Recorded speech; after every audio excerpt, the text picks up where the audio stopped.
Soltanto poche settimane fa il sindaco dell'isola Totò Martello aveva lanciato l'allarme e adesso ribadisce la necessità di maggiori controlli. Quando ho segnalato che c'era un problema sicurezza a Lampedusa sono stato accusato di essere razzista e xenofobo. Io dico soltanto che la legge va fatta rispettare, ha commentato il primo cittadino che la settimana scorsa è stato incontrato dal ministro dell'interno Marco Minniti, che ha mantenuto la promessa: liberare l'isola dai migranti in eccesso.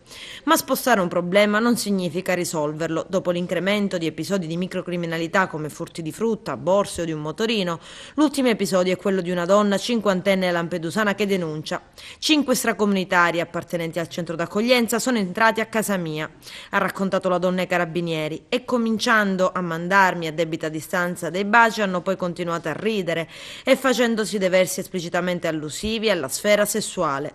La donna si è impaurita, ha minacciato di chiamare il marito e le forze dell'ordine. Soltanto uno di loro ha proseguito descrivendo il migrante che le si era accostato, ha simulato il gesto di abbracciarmi, provando ad avvicinarsi un po' di più, ma io, prendendo un bastone, l'ho allontanato.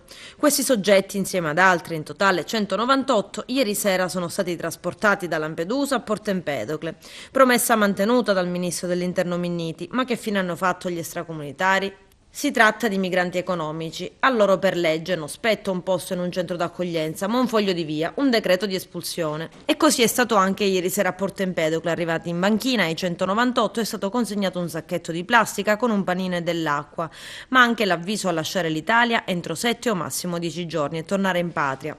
Certo, sul lasciare il paese sono d'accordo, perché preferiscono raggiungere altre nazioni europee, ma che ritornino in patria con le proprie gambe, a proprie spese, dopo aver affrontato un viaggio scommettendo la loro vita, è inimmaginabile.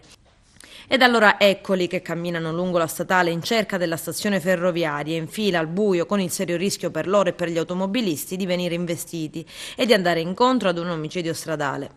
Poi i tunisini hanno invaso piazza Marconi in attesa del primo treno. Risultato: la piazza di Agrigento si è trasformata in un dormitorio con bagno a cielo aperto e 2 mezzi della polizia a presidiare. Nella mattinata i tunisini a gruppi di 30 sono stati fatti salire sui convogli ferroviari con destinazione Palermo ed il gioco è fatto, il problema è stato rimbalzato ancora una volta.